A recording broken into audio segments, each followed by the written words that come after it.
Look, today we are checking out a video by Crecedence. This is Are You Alone in Single Player Games. Let's get it. Have you ever been in a game and felt that sudden urge to turn around?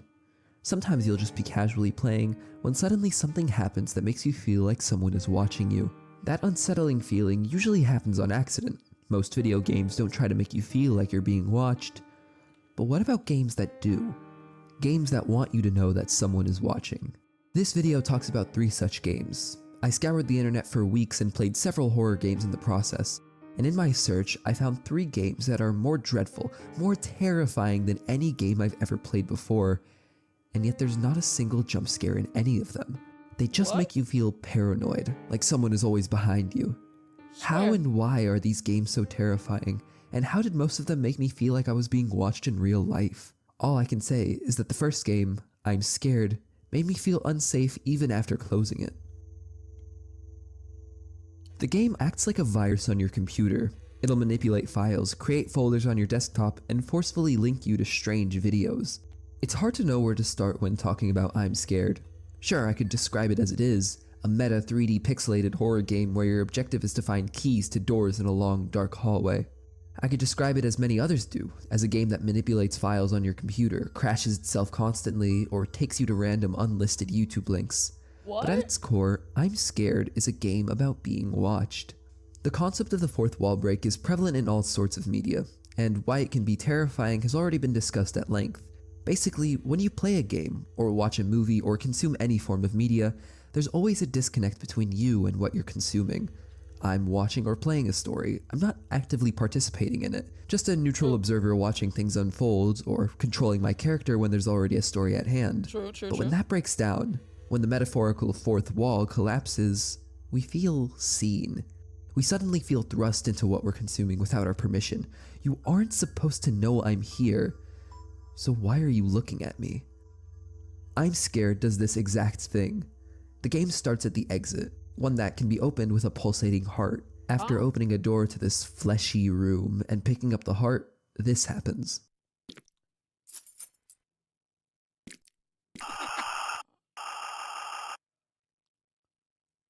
Admittedly, the fake blue screen is a little on the nose and obvious, but I think that was intentional. One of the claims to fame for I'm Scared is its fourth wall breaks and virus-like nature. It would be pretty hard for someone to play this game without already getting wind that it does something to your computer. I would never play no game like this. I don't want you even insinuating that you're in my computer. I'll fucking freak out. The jump scare followed by a fake blue screen is obviously cheesy, and the uninformed may be thinking, that's it? This moment allows I'm Scared to trick you into underestimating it. And as the game plays out, you'll notice that underestimating it is a sore mistake. It's after this blue screen that a text file appears on your computer called attention. This is the most important part of it. There's a way to turn an entity into data. They have a life of their own, and it's difficult to distinguish them from normal computer files. In our actions of every day, while we sit at the computer, this byte entity observes us and studies our every move and fear. The entity, that we'll later know as Whiteface, is already inside your computer, already watching you.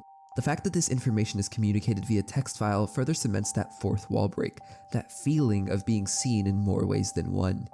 Both by virtue of the game creating a file on your computer without your permission, and by the does it make you open the file to continue the game, or when the game is over, the file is just currently on your computer now? Warning that something is watching you deep in your computer files. While fourth wall breaks in media can make us feel uneasy, the power is still in the hands of the viewer. No matter how many times Flowey tells me that my actions are remembered in Undertale, I still have the power to shut down the game, turn off the movie, to close the book.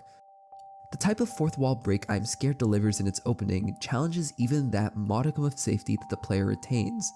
Go ahead, close the game. Whiteface is still watching you somewhere on your computer. It's by virtue of this file that you feel almost obligated to continue playing.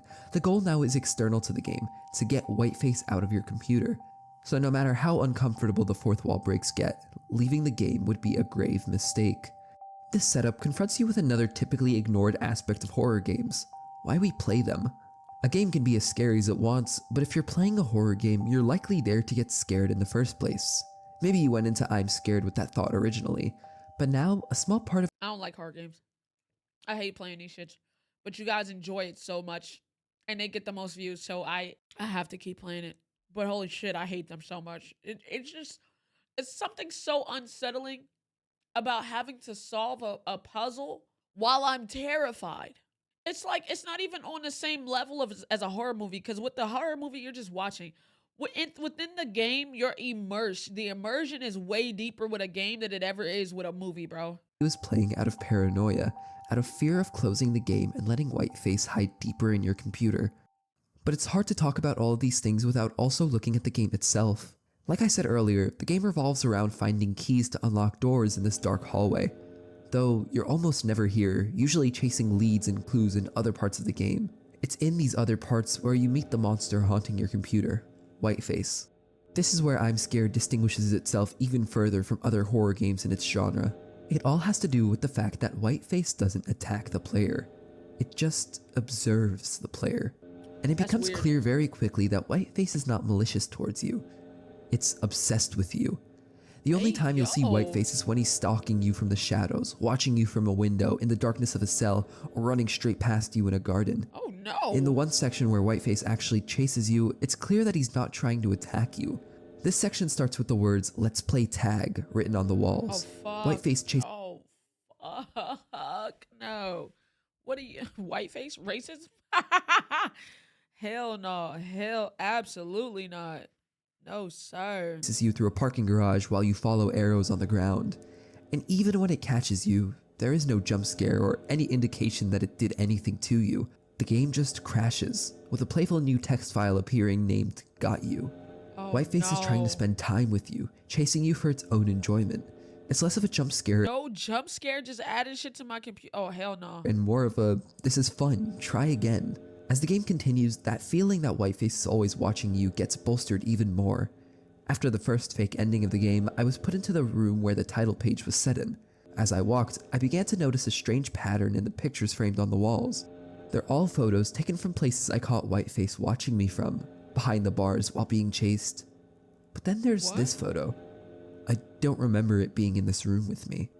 Was it there the whole time? Where else could it have been watching me from? Is it watching me right now? Whiteface is obsessed with watching you. It even says that it loves it. Oh, At one point you're taken to its room. It reveals that it's cold and dark there, but it can still look at you. Watching you is the only enjoyment it can ever have. Whiteface doesn't want you to complete the game because if you do, it knows you're just going to close it forever. It tries everything in its power to keep you here. Near the real ending, after you get all the valves, a door opens, one that will take you to the finale. But instead of taking you straight there, you have to get every in-game achievement.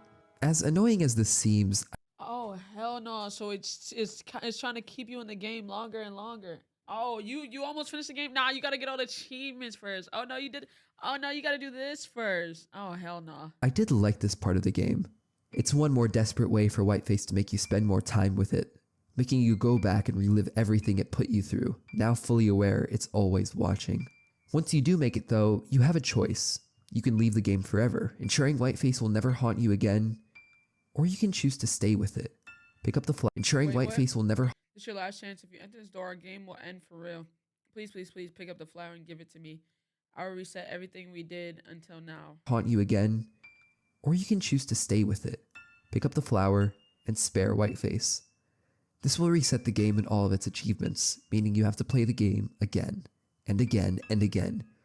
You haven't deleted Whiteface. He'll remain as data on your computer, watching you forever, just like it wanted to. Oh, hell no. Then there's the other ending, the one where you leave Whiteface here. Contrary to what seems obvious, the title of the game, I'm Scared, is not meant to be a reaction by the player while playing the game.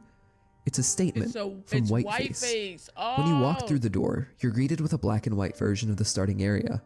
When you try to go down the hallway, Whiteface appears with probably the most disturbing audio of the entire game, a distorted version of someone screaming in pain.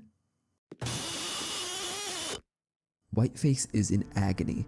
I don't want you to kill me. I will look at you forever. I don't want to die. I'm scared. It attacks you and the game crashes again. Whiteface keeps attacking you when you try to open it. It insults you, it cries, it kicks and screams, wishes death upon you for not letting it watch you forever. After you boot up the game enough times, Whiteface's heart will appear in front of you, alongside one last text file. I suppose you're satisfied. I'm scared. I'm scared at the point I cannot hide my heart anymore.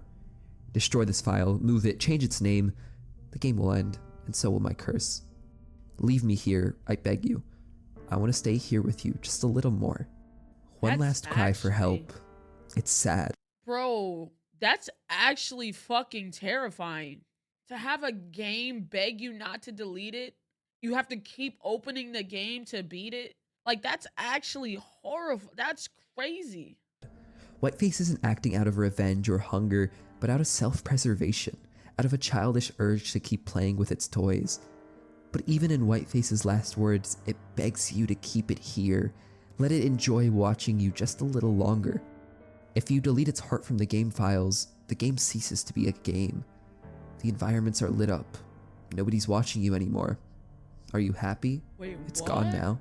Ironically, this section where you're alone in a lit up version of the map is scarier than when you knew you were being watched. Nobody's here. There's no game anymore, and yet you're still here. Maybe you were the one who was truly obsessed. I've never had a game make me feel so bad for what I did to the monster. Whiteface watched you because it loved you, because it couldn't take its eyes off of you, because you playing the game allowed it to exist. What you're left with when Whiteface is deleted is a ghost. A husk that feels almost more haunted than when it was inhabited. Oh my god. That's not to say that all monsters that watch you are misunderstood. That's fucking terrifying. Yeah, I'll never play no shit like that. I refuse. I refuse. Fuck that. The feeling of being watched is inherently one that makes people uneasy. The game Paratopic is one of the most dreadful and unsettling I've ever played. To call Paratopic a psychological horror game is an understatement, because it replicates that feeling of being watched in real life almost too well. It's hard to know where to start with Paratopic. I guess I'll start with how it made me feel. Have you ever been walking somewhere alone at night and just had the sudden urge to turn around? Oh yeah. Or been on a late night drive alone, slightly tired, not a car on the road, and suddenly felt like you were being followed? That's what this 40-minute game made me feel. Now I'll go for a more mechanical introduction, so we all have the same baseline when talking about this thing. Paratopic is a non-linear, psychological horror game in which you play as 3 different people whose lives intersect in strange ways. Okay. A smuggler, someone who has to take tapes across an unspecified border. Tapes that seem to mangle people's flesh when viewed. Oh my An god. assassin, sent to kill a leader inside this tape trade, and a birdwatcher, who finds the ruins of illicit industry while going on a walk through a forest. The game never tells you who you're playing as. In any given scene, it's up to clues and sometimes interpretation to guess which character you are. Okay. There are 15 scenes in the entire game, and I mean scenes in the literal sense of the word. Paratopic doesn't like to stay in one moment forever, cutting at random intervals to different characters or different situations. This also ties into one of the other important things. That's kind of weird. That's cool though. Like, you can be just walking through something and then it just swaps you to the next scene. That's kind of trippy. Nah, that's tough. Intervals to different characters or different situations. This also ties into one of the other important things about Paratopic, the title itself. A paratopic space is defined as a place that exists in between the story or beyond it. Paratopic spaces are parts of a story that need to happen, but don't matter. The events of The Shining never occur without the mundane drive to the Overlook Hotel. Paratopic spaces are what's between the important parts of a story. This principle is what the game is heavily based on. Okay. This will be important later. You start Paratopic at the end of the smuggler's journey, getting caught by Border Patrol. The guy keeping watch wants to look at your tapes. You warn him not to, but he goes anyways. We see a flicker of light. You look out onto a blank, flavorless street with a crow picking at a corpse on the side of the road. You get a phone call. Seconds later, you're loading a gun. The smuggler gets his first assignment in the same diner, to get a set of tapes across the border. It looks like you've done this before. The assassin kicks open a door and holds a man at gunpoint. Title. The smuggler calls the elevator and waits. Oh, so it just, every time you do something, it's yo, that's actually insane. And waits, and waits. The elevator comes down painfully slow. You go to your apartment. Your neighbor mentions some people breaking in. They left tapes. Your nosy neighbor asks for one. If you give it to her, this happens.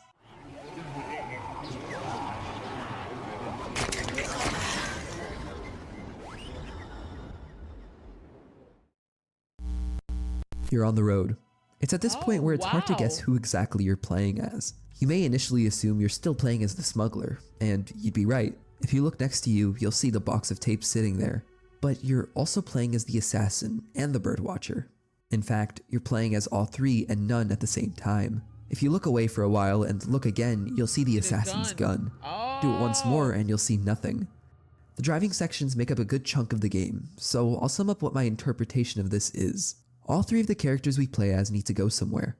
And because the experience of driving down a highway is so universal, so similar to everyone else's experience of driving down a highway, the game doesn't make a distinction. You could be the smuggler, or you could be the assassin, or the birdwatcher. You could be anybody. Does it really matter? The road would look the same. You still gotta make that drive regardless. No matter who you were playing as. You're everyone and no one, because Paratopic cares more about the act of driving than the character doing it. This driving section lasts over 3 minutes. Damn. Driving through an endless, sickly green city covered in unimaginative architecture, the kind that never reveals its purpose until you're already trapped inside its endless halls. When suddenly, oh shit. You're in a gas station in the dead of night. It's hard to tell who you're playing as here, but it's either the assassin or smuggler most likely. It doesn't matter either way. Something is watching you. The gas station attendant makes small talk with you. Tells you that he believes in aliens. He apparently saw one. At least he thinks he saw one. All he knows is that it wasn't human. And is your friend done fueling up? He asks. Friend? You look out the window. You drove here alone. So who did he see?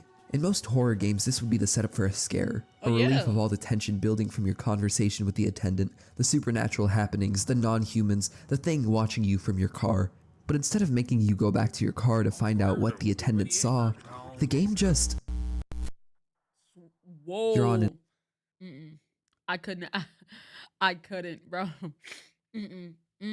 I couldn't, bro. An empty stretch of road in the dead of night. You open a box and pull out a camera. The world turns bright. This is the first time we play as the bird watcher. If Paratopic didn't follow the mundane in-betweens of the story at hand, we may have gone to investigate whatever the attendant saw outside, but we don't get that relief. We never see what's watching us from the car, or the non-human the attendant claimed to have seen. We're just cast into the next scene, like nothing happened. But of course something did happen. This mystery is now overstaying its welcome in the back of your mind. How much money will you do a gameplay of one of these games? I don't know. I don't know about this one, Chief. This one a little funky, bruh. What was this guy talking about? Who was watching me? And what where's my aliens? car? Where Yeah. am I now? And it's with these questions that you're forced to explore a patch of woods on a desolate strip of road, alone. Or are you? You go into the woods already feeling watched, feeling like that built-up tension in the gas station has to be relieved at any moment now. You just don't know when. You find a small building in the woods. The basement is locked, but if you walk away, you hear it being opened on its own. You descend into this underworld. The sound and mood completely changes. The colors shift to a familiar sickly green. The music stops Like and is that replaced by tunnel. occasional noises. You're on your own now. This, I thought, this would be the place where a jump scare would happen. I would walk into this facility and be chased through the halls by some monster or creature. Surely that's the relief I've been waiting for. So you walk. And walk. Nothing. Slowly but surely, ready at any moment to turn around and run the other way. And you keep walking. And keep walking. Are you really alone here? I wanted to get out of there as fast as possible. There was no way I was alone. How could I be? The excellent sound design of this room is a big contributor to my feelings. Unnerving ambience Just plays. terrified. It pops up at random moments, making you turn around only to find nothing there. Oh no. Ambience that indicates some kind of pending action, like a precursor to an intense track played over some kind of chase scene. But that intense track never comes. I ran out of that basement even though nothing was chasing me. At least, I hoped nothing was chasing me. And I was back in that wide forest, more tense than ever before. Continuing to walk after this was dreadful. No. I found myself jumping at every noise. Metallic groaning of a rusty windmill made me turn around in a panic. The crowing of birds made me jump. This section makes me feel watched and waited. I see. This is why I couldn't play this. Cause I like every time he's saying he was scared, I would deadass like jump and be scared, and like that's just me being scared at nothing because the nigga's not trying to give you the actual jump scare. Don't piss me off. I've never felt before in a game. The Birdwatcher section doesn't ever reveal a threat to you visually. Most horror games, when they want to make you feel like you're being watched, add just a snippet of a threat.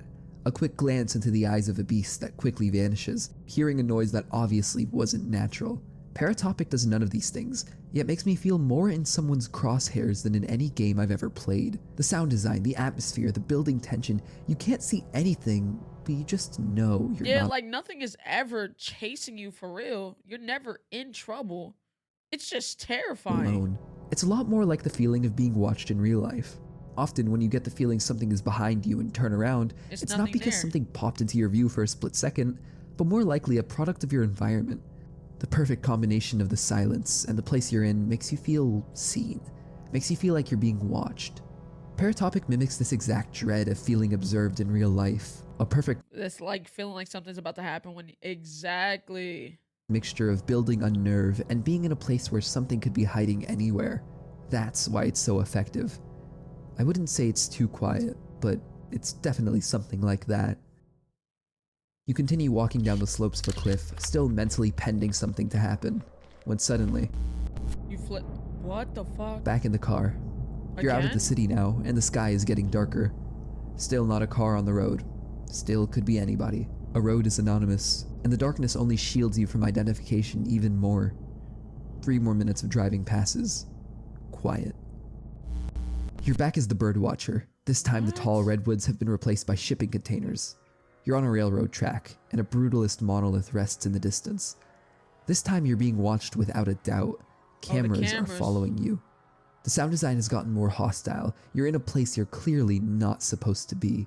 You continue towards this flavorless structure. I literally couldn't. I couldn't. Like, that feeling of impending doom constantly on me when nothing happens. I couldn't play this. I legit couldn't play. I'd be like, all right, fuck this. Like, I don't want to feel like this anymore. Just jump scare me, bro. And you see something in the distance. It Is that a looks man? vaguely humanoid. You try to point your camera at it, but it doesn't work. You walk closer to it. It disappears in front of your eyes. Oh, fuck no. You stand there perplexed when suddenly, Huh? you're back driving. What? The structures have gotten hostile, the remains of toppled industry begging for its life on the side of the highway. It's completely dark. Nobody on the road. Anonymous. Back at the gas station once again. Still unclear who we're playing as. The attendant asks once again, who are you traveling with? You look out the window. Someone is standing by your car. Oh, The same fuck thing no. that the birdwatcher saw in the woods. You say you're on your own. It doesn't stop looking at you for the remainder of your conversation. Always watching. Oh, You kick the fuck. door down and hold the bastard inside at gunpoint. Remember this from the beginning? Without a moment's hesitation, you blow his head off. But then the fast-paced music stops. The rush of being put into such an intense situation after all that driving and walking and listening dissipates the moment you pull the trigger. Why did you do that? The game almost judges you for this. Why did you shoot this person with no context and no reason? You play a tape on the desk, and no, seriously, why did you do that? The tapes replay the moment right after you kill him. Not the rush of excitement as you kick in the door. No. Yo, no, like, dead ass. I don't think I could play. Like, the tapes are. Oh my god. Oh my god. Yo, no. Or the satisfying shot just the moment directly after. You're being watched, not by a monster anymore, but by your future self, who's forced to replay their past self killing a man for no reason. Until one of the tapes, finally, mercifully, doesn't take you back and you can escape from this shit. You're back to where the smuggler was taken after being caught by Border Patrol. The man who watched the tapes walks out of the room, a TV on his head. He walks towards you, and he just withers. You're left alone in the dark hallway with the TV on the ground for an uncomfortably long amount of time. You're back to the ruins where the birdwatcher was found, this time playing as the assassin. You walk over to the site and this time see a mangled, skinless corpse propped up by a pole. What could that thing have done to her? You look around, expecting to be next, but that doesn't happen. You call the police. In the game, well... When Paratopic ended, I felt exactly the same way I felt the first time I was told I was being watched. That build up to some climax, some kind of scare or strange happening was bound to show up. This Bro. couldn't be the end. Is this the end? Wait a second, explain. I ain't gonna lie, whoever made this game, I need you to write a movie, bro. Real shit. I need you to make a movie, bro. That's some real like ambiance ass shit, bro. Yourself. Don't leave me like this. It's an unsatisfying ending. What were the tapes? What is that creature? What are these ruins? Nothing, no questions got answered. That's fucking I'd be pissed. It'd be a good movie, but I'd be pissed. These questions are purposely left unanswered because at its core, Paratopic isn't a game that answers questions. Remember the title of the game, Paratopic, the space in between the important parts of a story? Well, that's exactly what we're seeing. It's literally the space in between something important. How could you expect anything to come from that? Why would a hallway explain the room at its end? This scene perfectly captures the entire game's design philosophy. Why explain the thing looking at you from your car? Why explain the opening of the basement door? Why explain the tension you feel when you can just let it fester? Let it make grooves in your mind. What's the point in getting to the resolution when the path there, cleared of all context, is much more terrifying? Insane.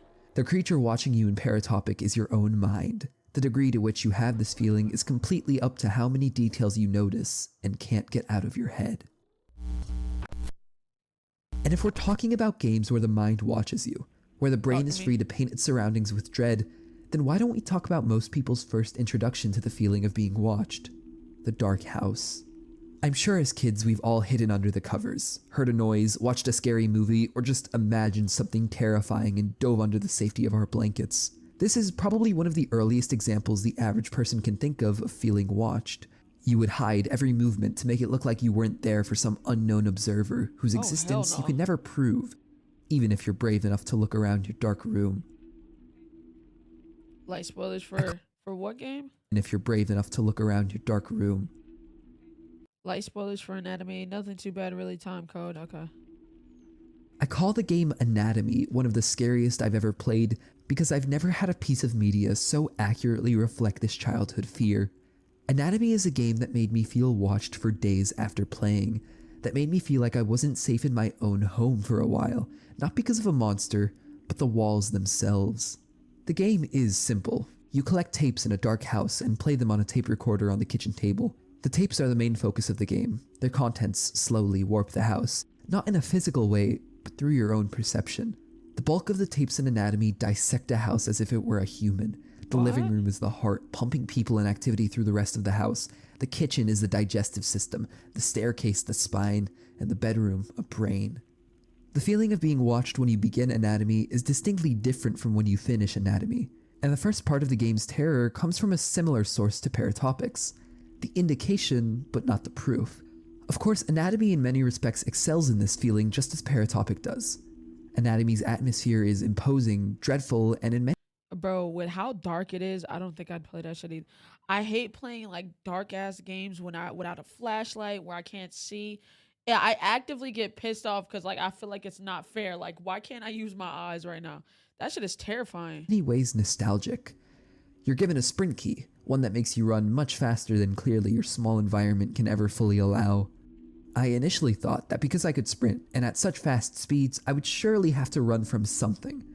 The culmination of all these factors, the atmosphere, the sprint key, the cryptic recordings, made me feel like I wasn't alone.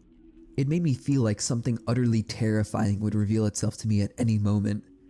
When that doesn't happen, when the house is silent, all that's left is paranoia. I could easily end this section here. I've explained Anatomy's horror in much the same way I did Paratopics. If you leave now, you may come away with the idea that Anatomy and Paratopic will scare you in similar ways. But then you get to the second part of Anatomy, the horror that made me feel vulnerable in my own home for days. Unlike Paratopic, Anatomy fully answers the question of what is watching me. And the answer is an uneasy one that goes far beyond the game. The tapes in Anatomy give you descriptions about how human-like a house is and how it relates to bodily functions, about what a home thinks and feels, about how a home can see. Anatomy asks the question, can a house, by its very nature, be considered alive? And the uncomfortable answer to that question is yes. A house can consume matter by taking in energy in the form of groceries and food feeding its inhabitants. Those inhabitants, acting like cells, keep it alive by maintaining its walls and appliances, excrete in the form of trash, take in oxygen through windows or... Hold on. Hold on. Yeah, technically, because you take out the trash. So the trash that formed in the house is its bowel movements. If you take out the trash, you take care of the house. That's the cell. Where technically the cells taking care of the body. Holy fuck. Air conditioners grow from a base to a final self, reproduce by providing humanity with comfort and a sense of place that then inspires them to make more homes and respond to external stimuli, like when hurricane shutters are put up in response to a coming storm. A house can also become diseased through black mold and other vulnerabilities, and it can die. If a house can possess these qualities, if it can match every definition of a living thing we have in some form, then can it feel emotion? If so, what does an abandoned house feel? What happens when a house is left alone? When it becomes worn and aged and its paint peeled? And its foundations begin.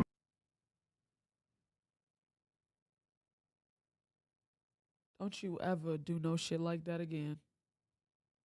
I didn't like nothing about that.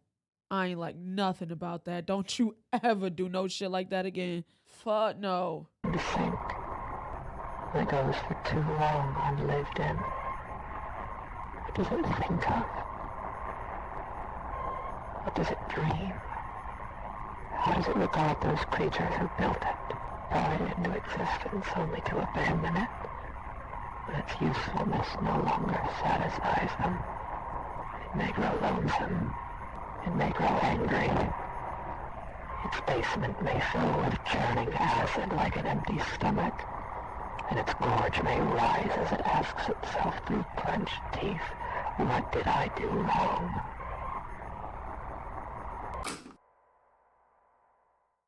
If a house can be angry, if it can have emotions, if it can hate humanity, what can it do about it? Nothing. Oh my god. It has no legs, it can't move. The only thing a house can do in response is watch.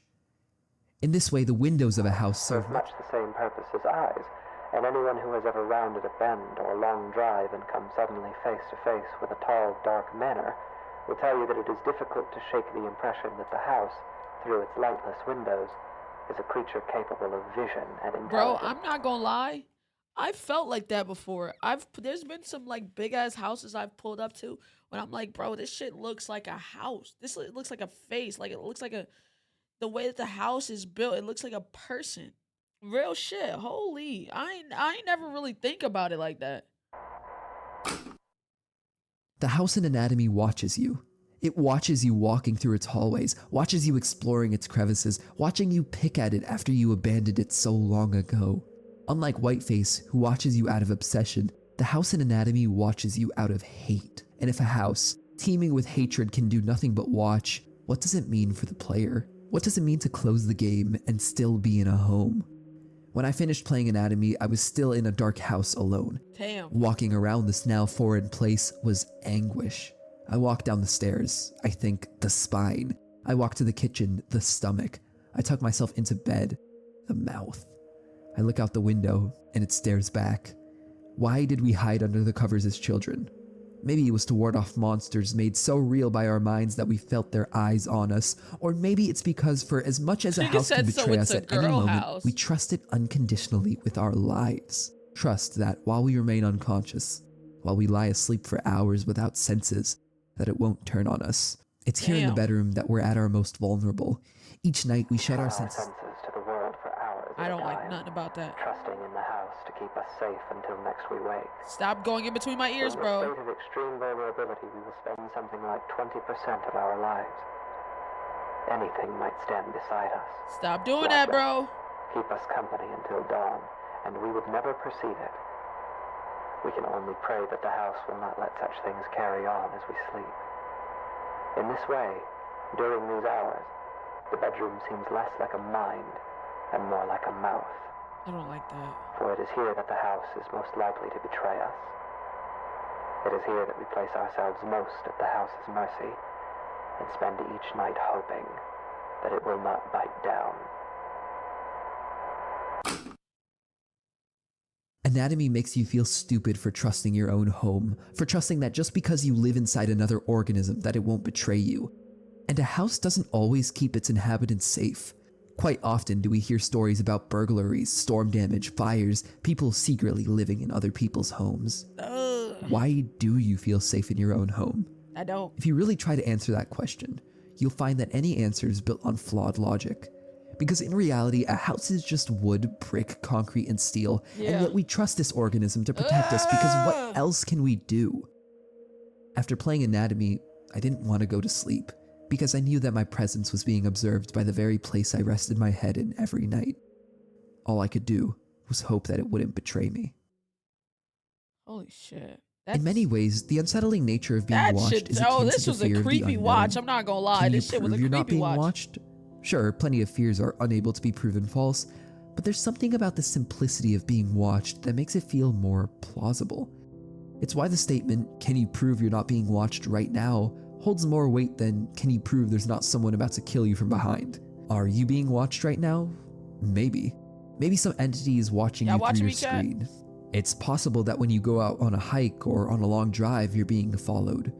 Maybe through its curtained windows, your very home is staring into your soul. The feeling of being watched is a fear response that dates back to our early ancestors and their ability to tell when danger was nearby. It held when we were children hiding under our covers, and it can still be felt when we hear the digital rustle of a bush in a video game. The monster that makes itself known is one that I can handle. The monster that stays in— Nah, for real. Like, if a monster faces me head on, especially if I got like a gun or something to protect myself, I'm deadass no longer scared. But like, when it comes to a monster that I can't see move, or that's like just stalking me, it's so much. It's like, it's way more terrifying. the shadows, that doesn't allow even an ounce of apathy as it stalks you, well, that's the one that sticks in my mind. You never truly know when you're being watched. So take a glance around wherever you're watching this. If this video gets a couple 100,000 views, it's statistically sound to say that at least one of you hearing my voice right now is being watched without your knowledge. Stop. Could it be you, James? Why would you say that? Why would you say that? Why would you say that? Why would you say that? Sorry to anyone named James is hilarious. He's not wrong. He's not wrong. Because technically I am being watched by y'all while we watch this video. So technically he's not. But like, geez, man. But hey, shout out to Crescendenx. That was a great video, bro. I ain't gonna lie. It's a perfect thumbnail, perfect title. You cooked with that. That was a very, very, very good video.